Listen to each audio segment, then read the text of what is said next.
Welcome you all in the coding expert classes. आप सभी का स्वागत है कोडिंग एक्सपर्ट क्लासेस में। आई होप आपकी तैयारी सबकी बहुत अच्छी चल रही होगी। हमने एक वेबसाइट भी बना ली है कोडिंग एक्सपर्ट क्लासेस के नाम से ही। आप हमारे डिस्क्रिप्शन बॉक्स में जाके उस वेबसाइट पे अपने आप को रजिस्टर कर सकते हैं और उसके अंदर हम बहुत सारे जैसे PDF नोट्स हो गए, क्वेश्चंस हो गए, क्विज हो गए, इस टाइप की बहुत सारे फैसिलिटीज़ जो हैं वो आपको बिल्कुल फ्री में मिलने वाली।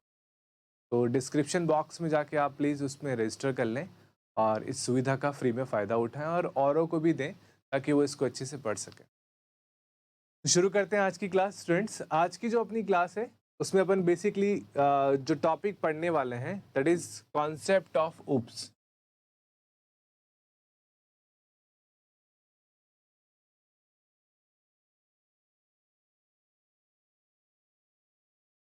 कॉन्सेप्ट ऑफ उप्स ये एक अपना टॉपिक है, इसको अपन आज पढ़ने वाले हैं।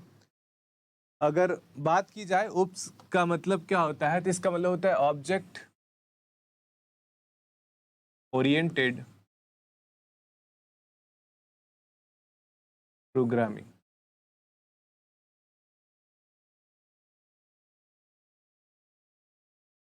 ठीक है, ऑब्जेक्ट ओरिएंटेड प्रोग्रामिंग के क्या क्या कॉन्सेप्ट हैं या फिर बोल दें अपन क्या कैरेक्टरिस्टिक्स हैं, उसके बारे में आज अपन चर्चा करें।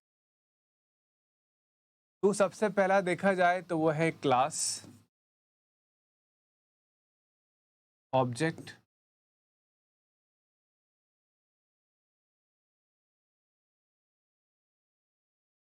क्लास हो गया, ऑब्जेक्ट हो गया, then data, abstraction, encapsulation,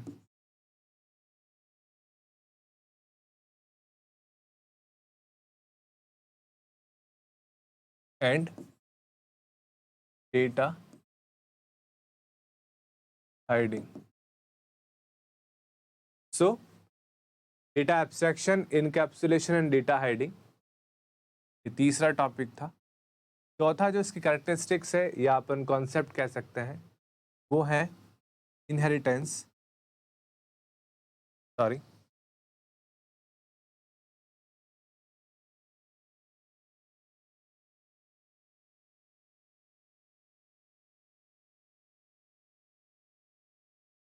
inheritance. पांचवा है जिसको हम बोलते हैं पॉलीमॉर्फिज्म। पॉलीमॉर्फिज्म अपन पहले भी लिख सकते थे।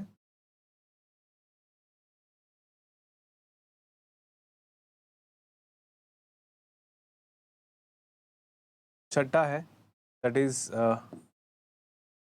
Dynamic binding. और एक आपका है जिसको अपन कहते हैं मैसेज पासिंग।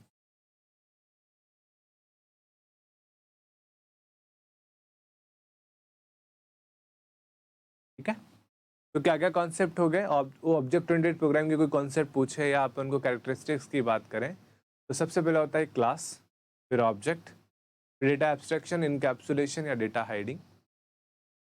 फिर अपन बात करते हैं पॉलीमॉर्फिज्म, इनहेरिटेंस, डायनामिक बाइंडिंग और मैसेज पासिंग। ये कुछ कॉन्सेप्ट है।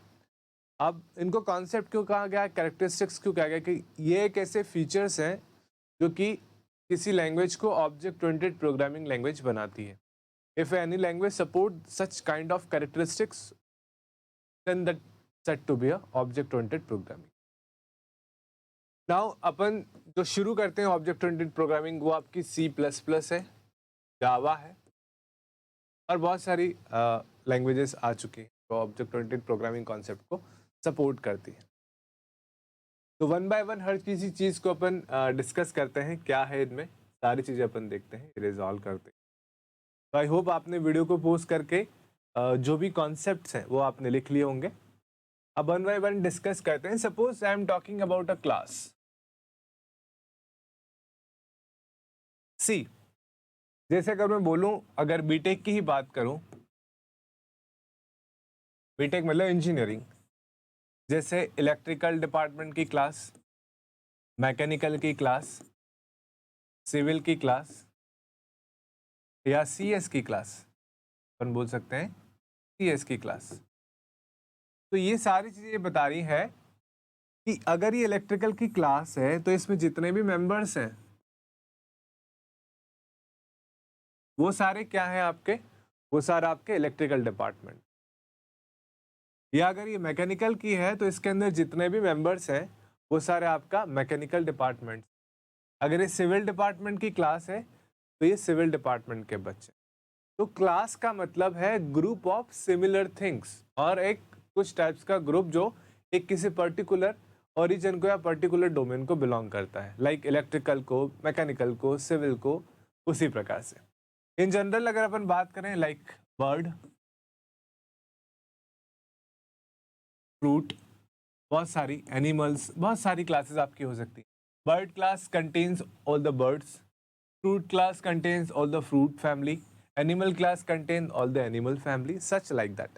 So in the general we can say class is nothing but collection of similar kinds of objects. अब object आगे आएगी definition object की अपन ने देखा नहीं। Example हो गया आपका birds class which contains the elements of birds, fruit class which contains the fruits, animal class which contains the animals. That is a class definition. So class is nothing but a collection of similar things. अपन कह सकते हैं it is a class, a group of similar things.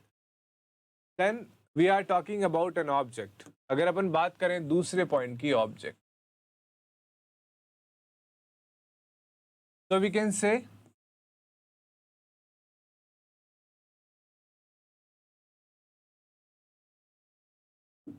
object is nothing but instant of a class. Instant बोल दो या फिर इसको हिंदी में बोलते हैं घटक। तो किसी क्लास के किसी घटक को अपन क्या बोलते हैं, ऑब्जेक्ट बोलते हैं। जैसे अगर मैं वही बात करूं, जैसे मैं बात करूं इलेक्ट्रिकल क्लास में, इसमें एक ऑब्जेक्ट लिखा है मैंने रोल नंबर 1, ये 1 रोल नंबर लिया है। तो ये 1 रोल नंबर अपने आप में क्या प्रेजेंट कर रहा है, 1 रोल नंबर का नेम, 1 रोल नंबर का फादर नेम, 1 रोल नंबर का contact number, name, father name, contact number हो गया, एड्रेस हो गया आपका, and lots of thing. So this 1 roll number itself an object which associated with some attributes. वो जो attributes है वो क्लास के मेंबर्स है। देखेंगे अपन कुछ कॉन्सेप्ट ऑब्जेक्ट ओरिएंटेड प्रोग्रामिंग के जब क्लास का एग्जांपल करेंगे, we will see that. So this objects containing, या अपन कह सकते हैं क्लास के किसी भी मेंबर्स को अगर अपन को एक्सेस करना है, वी नीड एन ऑब्जेक्ट। और in general we can say object is nothing but it is a instant of a class. किसी क्लास के घटक को अपन क्या बोलते हैं, ऑब्जेक्ट बोलते हैं।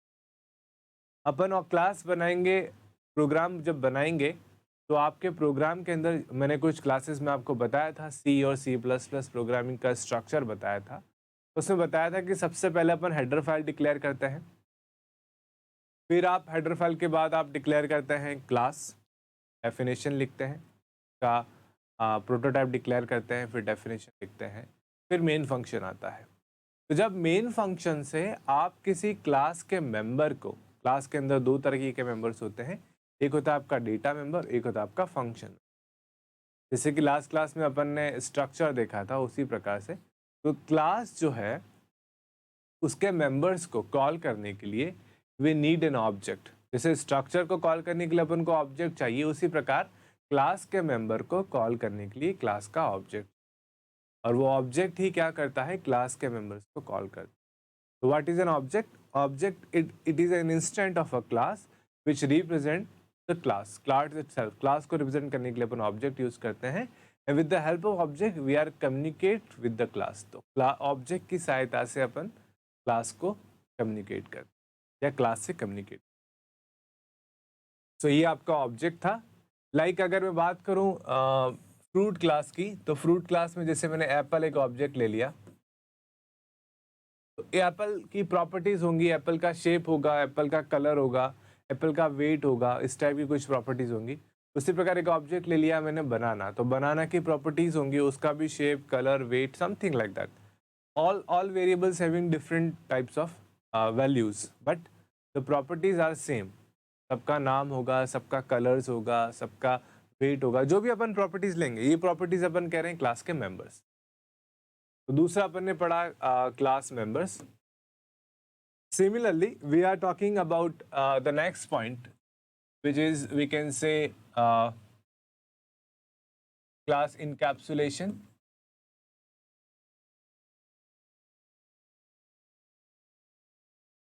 या फिर डेटा हाइडिंग, सॉरी,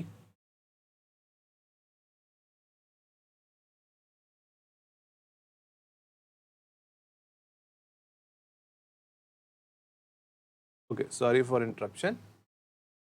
चलो, encapsulation, डेटा हाइडिंग. तो डेटा इनकैप्सुलेशन, डेटा हाइडिंग और डेटा एब्स्ट्रैक्शन.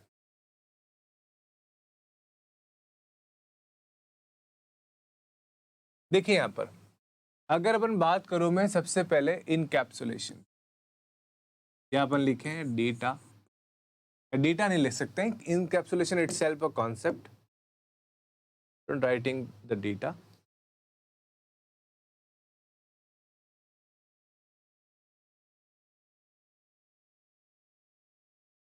तो अगर मैं इनकैप्सुलेशन की बात करूँ,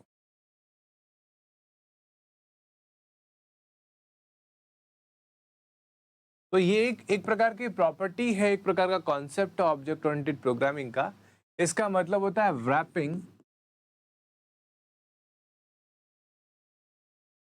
up data function into a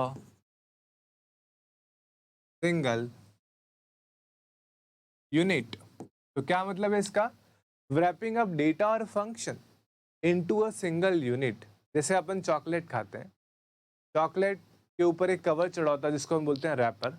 तो रैपर क्या करता है, और चॉकलेट के अंदर के क्रीम को, चॉकलेट को, उनको बांध के रखता है और एक यूनिट में कन्वर्ट कर देता है, एक पूड़ी बना देता है जिसके अंदर वो चीज़ें कंटेंट होती हैं.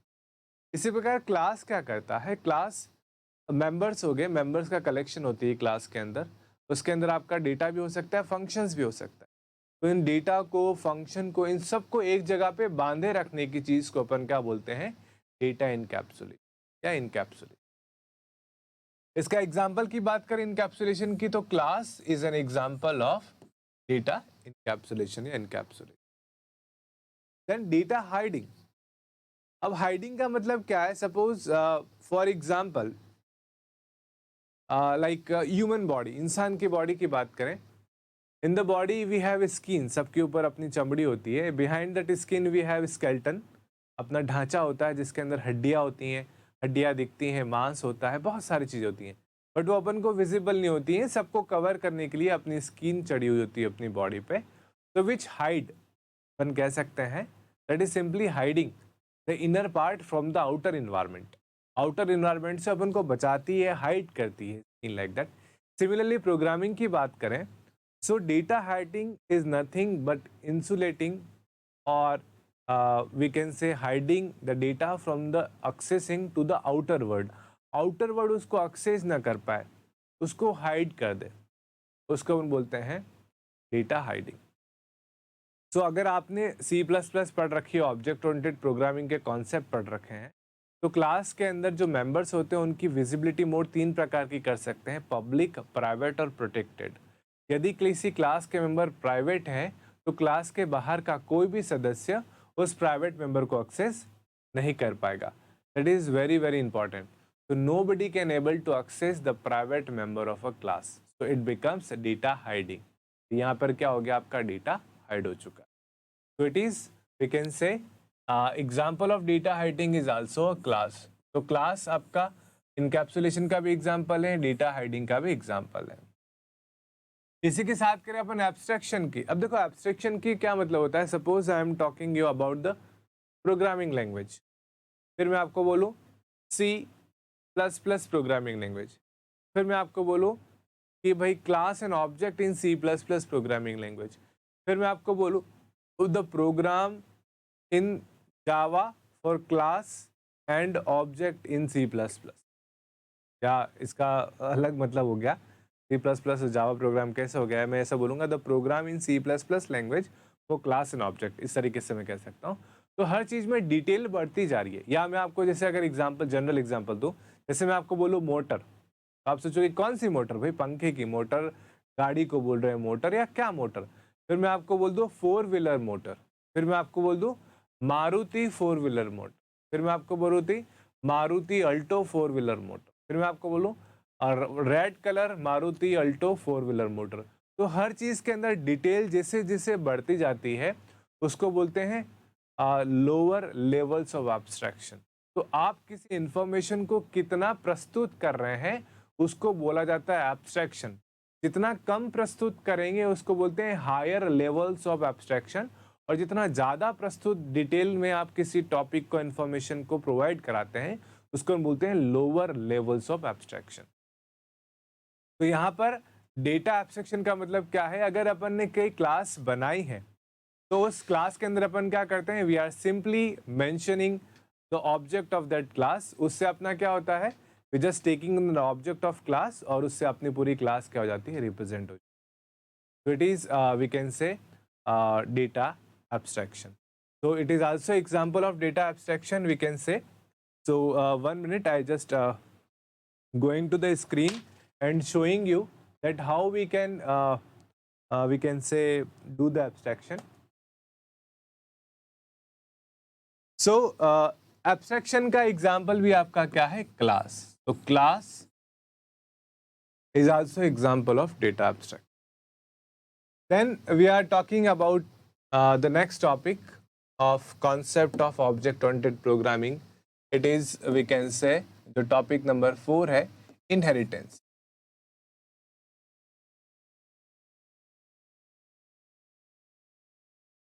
देखो, इनहेरिटेंस का मतलब क्या होता है, इनहेरिटेंस का मतलब होता है, आप कुछ इस तरीके से मान सकते हैं, सपोज कोई एक क्लास है, कोई दूसरी क्लास है, इस क्लास के पास कुछ प्रॉपर्टीज हैं, आपने पहले से बना ली है, ये क्लास उस प्रॉपर्टी को बनाना नहीं चाहता, तो वो क्या करेगा, इसके जो प्रॉपर्टीज बनी हुई है, प्रॉपर्टीज का मतलब उसमें कुछ फंक्शंस होंगे, कुछ वेरिएबल्स होंगे, कुछ भी हो सकता है, उनको ये बना रखा है इसने, तो ये वापस से नहीं बनाने की मेहनत नहीं करेगा, वो क्या करेगा, इसको रीयूज कर लेगा। तो पहला पॉइंट तो आपको याद रखना है कि इनहेरिटेंस रीयूजेबिलिटी का कॉन्सेप्ट प्रोवाइड कराती है। तो रीयूजेबिलिटी का कॉन्सेप्ट कौन सा ऑब्जेक्ट ओरिएंटेड प्रोग्रामिंग है का कॉन्सेप्ट है, तो अपन बोलेंगे इनहेरिटेंस। अगर इसकी स्टैंडर्ड डेफिनेशन देखें तो वो कुछ इस तरीके से है कि acquiring the properties an object of one class by the object of another class is known as a inheritance. या मैं ये बोलूँ हिंदी में अगर मैं समझाऊँ आपको, तो किसी एक क्लास के ऑब्जेक्ट की कुछ प्रॉपर्टी को कोई दूसरे क्लास का ऑब्जेक्ट अगर एक्वायर कर लेता है, अर्जित कर लेता है, तो उसको अपन बोलते हैं इनहेरिटेंस। इन जनरल एग्जाम्पल में बात करें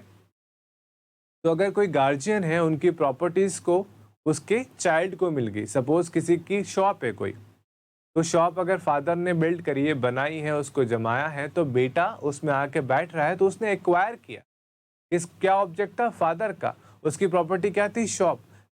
दूसरा क्लास कौन सी थी, सन, उसके ने प्रॉपर्टी क्या किया, उस सन जो ऑब्जेक्ट था उसने क्या किया, अपने फादर के नाम का जो क्लास थी उसकी जो प्रॉपर्टी उसको क्या कर लिया, एक्वायर कर लिया, रीयूज कर लिया उसने, फिर से बनानी नहीं पड़ी, सब जमाना नहीं पड़ा, तो इट बिकम्स ईजियर।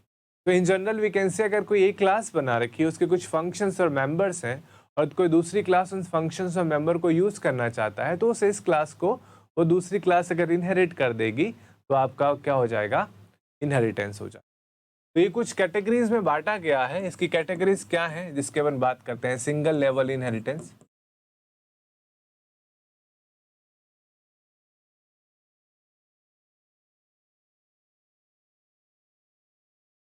फिर अपन बात करें जिसको 4.2 को मल्टी लेवल इनहेरिटेंस,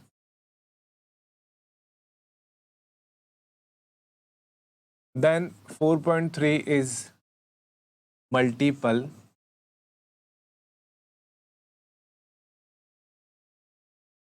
inheritance, फिर आपका है 4.4 जिसको बोलते हैं अपन हिरार्चिकल या हिरार्ची इनहेरिटेंस। और फिर आपका है 4.5 जिसको अपन बोल सकते हैं हाइब्रिड इनहेरिटेंस।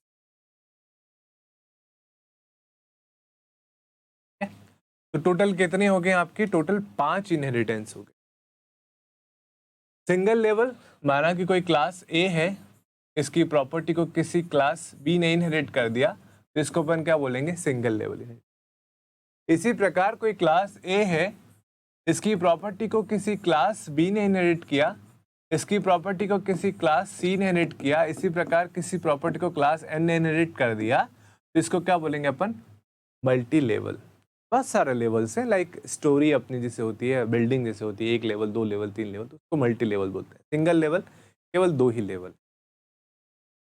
मल्टीपल, मल्टीपल मतलब क्या होता है? गुणा, 2 संख्याओं का गुणा होकर तीसरी आती है, 2 से अधिक संख्याओं का गुणा होकर तीसरी संख्या।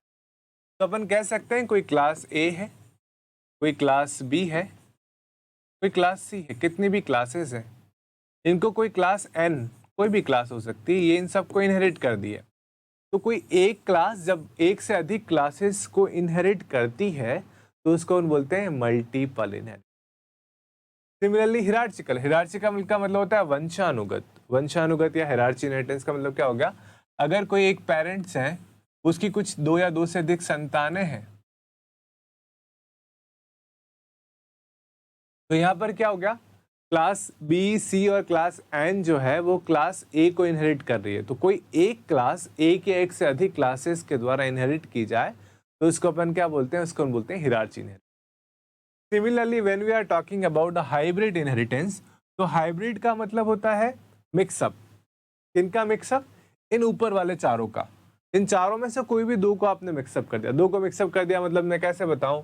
जैसे कोई क्लास जैसे यहाँ पर मैं कर लेता हूँ, यहाँ पर मैं कर देता हूँ F और यहाँ मैं कर लेता हूँ G।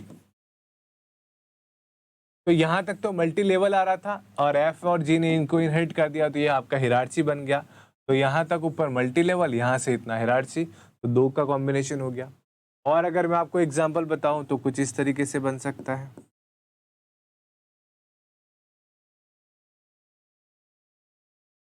यहाँ से ऊपर वाला मल्टीपल, नीचे आपका हिरार्ची, या इसका उल्टा अगर अपन बना लें तो यहाँ से यहाँ तक तो ऊपर वाला हो गया हिरार्ची और नीचे वाला हो गया मल्टीपल। मतलब 2 या 2 से अधिक बेसिक इनहेरिटेंस के कॉन्सेप्ट को मिला के अगर अपन बनाते हैं, दैट इज हिरार्चिकल।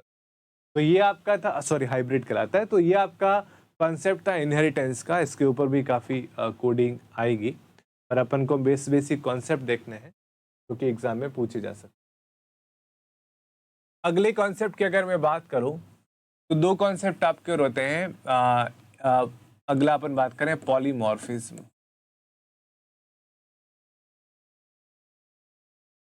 अब देखिए पॉलीमॉर्फिज्म को भी 2 कैटेगरी में बांटा गया है।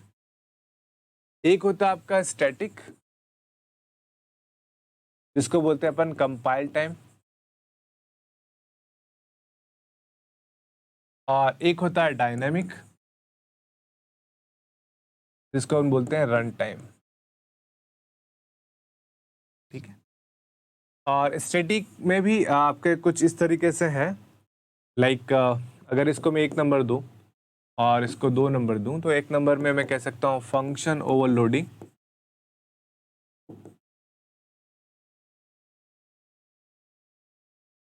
और मैं इसकी बात करूं 1.1, 1.2 ऑपरेटर ओवरलोडिंग।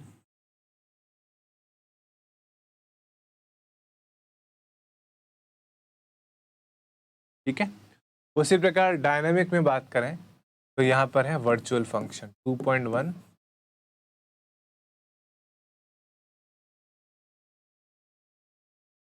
चलिए तो सबसे पहले तो बात आते हैं कि पॉलीमॉर्फिज्म क्या बोला है। तो यहाँ पर 2 वर्ड हैं, पॉलीमॉर्फिज्म। देखिए पॉली, जैसे आपने सुना होगा पॉलीकार्बन, पॉलीएथेन, केमिस्ट्री के वर्ड्स हैं। तो पॉली एक ग्रीक टर्म्स है, पॉलीमॉर्फिज्म में अपने आप में एक ग्रीक टर्म्स है। इसका मतलब ये होता है, पॉली मीन्स मेनी, मेनी मतलब बहुत सारा है। मॉर्फिज्म का मतलब होता है ability to take the form, मतलब चीज एक ही है लेकिन एक से अधिक उनको रूपों में धारण करने की क्षमता को अपन कहते हैं पॉलीमॉर्फिज्म। फॉर एग्जाम्पल, जैसे अगर मैं बात करूं स्टार, अब इसको आप क्या बोलोगे? क्या ये गुणा है? क्या ये पॉइंटर है? क्योंकि पॉइंटर में भी इसका यूज होता है, गुणे में भी इसका यूज होता है। तो एक ही चीज का अलग अलग जगहों पर अलग अलग यूज को अपन क्या बोलते हैं? पॉलीमॉर्फिज्म। तो अगर आपको पूछे पॉलीमॉर्फिज्म क्या है, तो सेम चीज का अलग अलग जगहों पे अलग अलग उपयोग को अपन कहते हैं पॉलीमॉर्फिज्म। और इन इंग्लिश अपन कह सकते हैं polymorphism is ability to take more than one form, एक से अधिक रूप को धारण करने की क्षमता को अपन क्या कहते हैं? पॉलीमॉर्फिज्म। चलिए, तो ये आपकी पॉलीमॉर्फिज्म की डेफिनेशन थी। दूसरी अपन इसमें टाइप्स की बात करें तो दो प्रकार का होता है, एक होता है आपका स्टैटिक, एक होता है आपका डायनेमिक। स्टैटिक का मतलब होता है कंपाइल टाइम पे, डायनेमिक का मतलब होता है रन टाइम पे। फिर आपका बताना है कि स्टैटिक दो प्रकार का, एक फंक्शन और ऑपरेटिंग। सेम नाम के फंक्शन हो लेकिन उनके आर्ग्यूमेंट के नंबर या आर्ग्यूमेंट का टाइप अलग हो तो फंक्शन ओवरलोडिंग कहलाता है। ऑपरेटर ओवरलोडिंग भी दो प्रकार का होता है, operator overloading using member function, operator overloading using friend function. उसके अंदर भी दो प्रकार का होता है, unary operator overloading, binary operator overloading. तो ये चार कैटेगरी यहाँ पर होगी। ऑपरेटर ओवरलोडिंग में आपका unary operator overloading using member function, unary operator overloading using friend function, binary operator overloading using member function and binary operator overloading using friend function. तो इसको आप जो मैं बोला आप प्लीज नोट डाउन कर लें। और वर्चुअल फंक्शन वो आपका रन टाइम पे एग्जांपल है, रन टाइम पॉलीमॉर्फिज्म का एग्जांपल क्या आपका वर्चुअल। तो ये आपका पॉलीमॉर्फिज्म था। I hope you understand this concept. Next point number 6 की बात करें, that is message passing.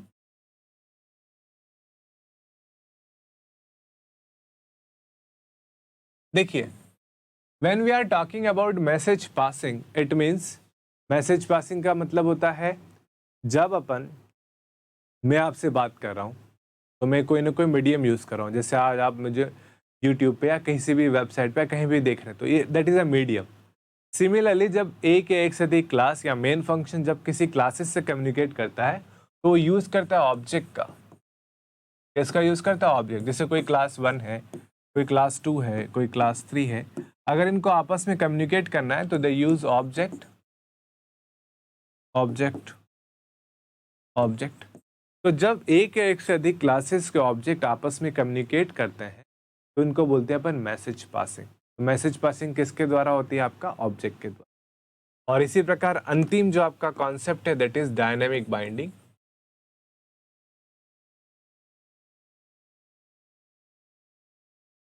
C, dynamic का मतलब होता है रन टाइम, अभी अपन ने देखा। बाइंडिंग का मतलब होता है जुड़ाव।